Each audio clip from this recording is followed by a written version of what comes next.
Il y a un smartphone dont je veux vous parler depuis longtemps. Je vous l'ai déjà présenté il y a quelques temps. C'est pas une nouveauté puisque c'est un smartphone qui est déjà sorti il y a quelques bonnes semaines. Mais j'ai pris le temps avant de pouvoir effectivement vous en parler, vous dire ce que j'en pensais. Je pense que ce smartphone, c'est probablement le meilleur flagship killer sous Android. Peut-être le meilleur rapport qualité-prix sous Android, c'est celui-là. Est-ce que vous le reconnaissez ? OnePlus 7T, l'ADN de OnePlus est de proposer le meilleur des technologies au meilleur rapport qualité-prix, de proposer des flagship killers. Alors ils ont changé quelque chose cette année, ils ont sorti un modèle Pro. Le modèle Pro, on l'a eu avec le modèle 7, 7 en début d'année, 7 Pro, et là le 7T Pro. Du 7 Pro au 7T Pro, il y a une évolution, mais c'est pas énorme, alors que ce OnePlus 7T propose quelque chose de vraiment pas novateur, mais qui continue à aller loin dans son ADN, qui continue à proposer des choses vraiment intéressantes au tarif, le plus juste en tout cas, qui me semble intéressant, à moins de 600 €. On va faire le tour. On va faire le tour de ce OnePlus 7T. Est-ce qu'il tient vraiment cette promesse? Est-ce que le OnePlus 7T est vraiment le flagship killer, le smartphone à avoir sur Android quand on veut le meilleur rapport qualité-prix? Est-ce qu'il vaut le coup? Est-ce que OnePlus a fait un bon boulot là-dessus ou pas du tout?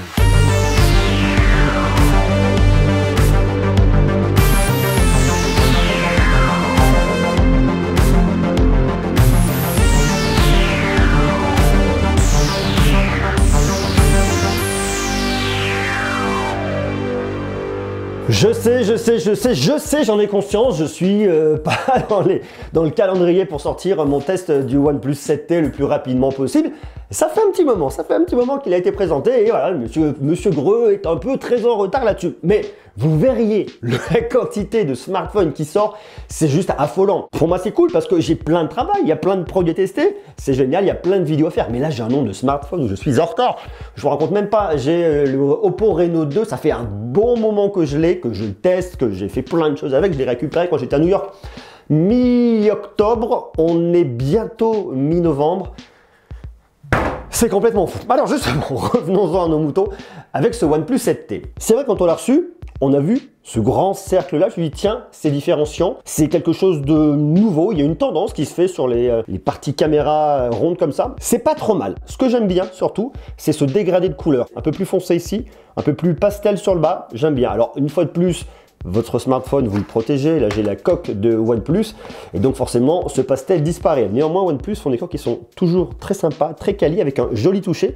Donc le module photo ressort et pas grand chose d'autre. C'est pas mal, c'est une proposition de valeur qui est différenciante, mais c'est pas non plus ce qui va me transcender le plus. Lorsque vous arrivez à l'avant, vous avez un grand écran. Alors le grand écran, je vous en parle dans quelques instants du point de vue retour d'expérience. La partie où je vais un peu moins accrocher, c'est sur ici. C'est pas normal parce que vous avez la gamme Pro, vous avez le grand écran sans encoche et là, sur le modèle normal, eh bien, vous avez la petite encoche. Par contre, j'aime beaucoup le toucher vert dépoli sur le smartphone. Je trouve ça très doux et surtout, ça ne laisse absolument aucune trace de doigt. Donc, si vous utilisez votre smartphone sans coque de protection, ça peut arriver, et bien pour le coup, vous n'allez pas avoir trace de doigt. Donc, quand je vous dis que je préfère les smartphones sans encoche, ça ne veut pas dire que ça, c'est pas beau. Ça veut juste dire que si vous avez utilisé comme moi pendant très longtemps un OnePlus 7 Pro sans aucune encoche, et bien lorsque vous avez un retour d'encoche, tout de suite, vous accrochez un petit peu moins. Par contre, on n'est pas loin du bord à bord. Vous avez un menton qui est quasiment inexistant. Vous avez de légers bords de tous les côtés, mais c'est vraiment minime. Et puisque vous le regardez comme ça, ce qui est vraiment top sur ce smartphone, c'est son écran. Et c'est un des gros points forts de ce que fait OnePlus, et notamment avec cette série T. Un des gros points forts par rapport à la concurrence de ce OnePlus 7T, c'est son écran avec son taux de rafraîchissement de 90 Hz. Alors vous allez me dire,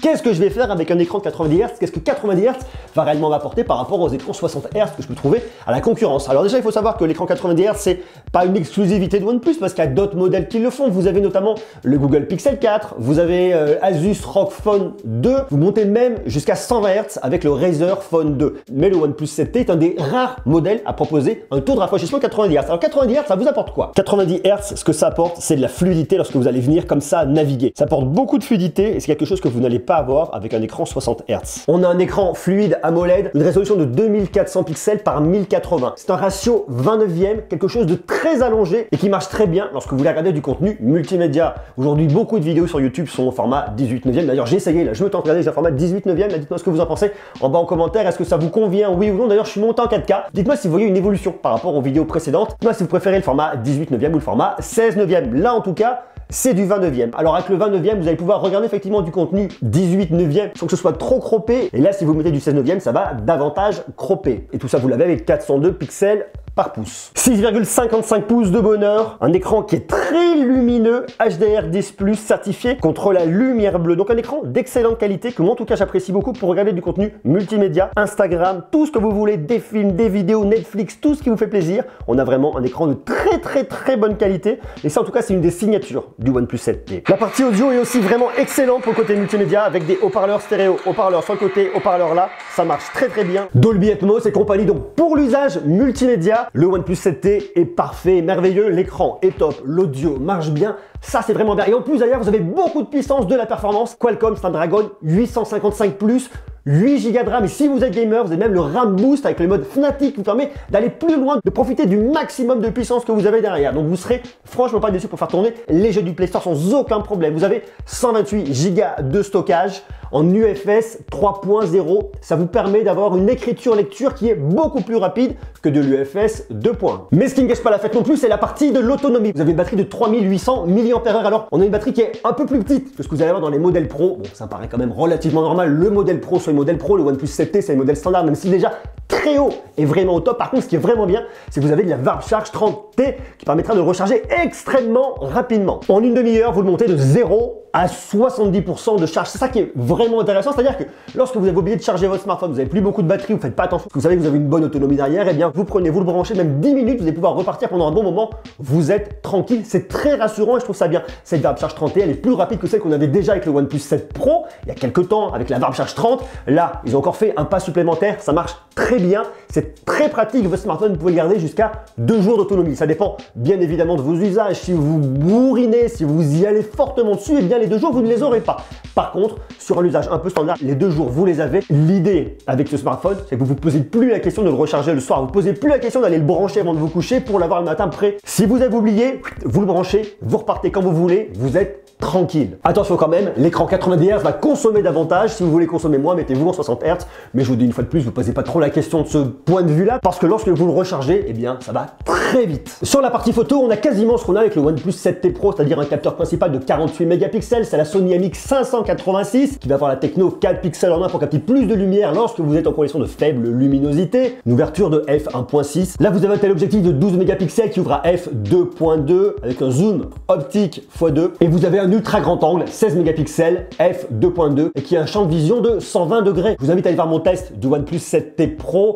Il y a une petite différence, notamment au niveau du téléobjectif. Vous allez avoir un zoom optique x3, là c'est un zoom optique x2. Sinon en termes de rendu photo, c'est quasiment la même chose. Le traitement derrière avec OxygenOS marche bien. Et en plus, vous avez une nouveauté. Vous avez un mode macro qui vous permet de faire de la macro jusqu'à 2,5 cm. Ça marche bien. Je ne sais pas si vous faites beaucoup de macros, je ne sais pas s'il y aura beaucoup d'usage derrière, mais en tout cas, si vous voulez shooter un truc d'un peu plus près, eh bien, vous pouvez le faire. Vous pouvez filmer jusqu'en 4K à 60 images par seconde. Et notez qu'à l'avant, vous avez une caméra de 16 mégapixels avec une ouverture de f2.0. Côté OS, je suis sur OxygenOS 10.0.4 HD 65VA. Voilà, comme ça, vous avez la complète qui tourne sur un Android 10. Personnellement, j'aime beaucoup. Je trouve ça vraiment bien. Ce que je trouve intéressant sur OxygenOS, si vous voulez, c'est qu'il est très fonctionnel, il est très bien abouti. On a accès très rapidement à tous les paramètres. On peut vraiment en faire ce qu'on veut. J'aime beaucoup. En plus, ce que j'aime beaucoup sur OnePlus, c'est ce petit bouton que vous avez là. Ça, c'est pas une nouveauté. On l'avait déjà. Ça vous permet de mettre en mode sonnerie, en mode vibreur et en mode silencieux. Vous le réglez comme vous voulez. C'est très pratique en tout cas d'avoir un bouton physique de ce côté-là.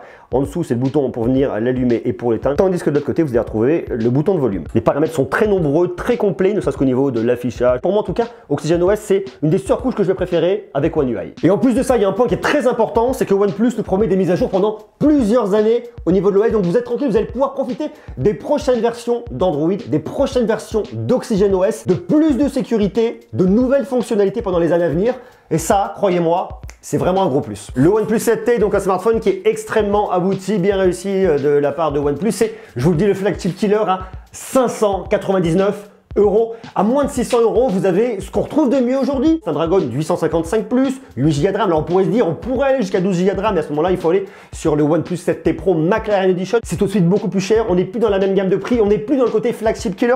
Le flagship killer, c'est définitivement celui-là, le OnePlus 7T. Il est extrêmement bien abouti, mais il n'est pas parfait. Il y a des choses que j'aurais souhaité différent, notamment le fait de ne plus avoir cette petite encoche goutte d'eau. Alors ça finira par disparaître dans les années à venir. Pour l'instant, en tout cas, fin 2019, sur ce modèle-là, c'est extrêmement cohérent que OnePlus, sur un modèle à 599 €, vu la qualité de l'écran, vu ce qu'ils sont capables de faire derrière ça, nous mettre une encoche, c'est pas déconnant, c'est cohérent, ça marche, ça c'est plutôt bien. Ce qui va également manquer par rapport au modèle Pro, c'est bien effectivement le petit laser, la petite caméra TOF qui vous permettra de faire un point plus rapidement, mais ça c'est du point de détail, ça se calcule en millisecondes, peut-être jusqu'à 1 seconde pour faire le point.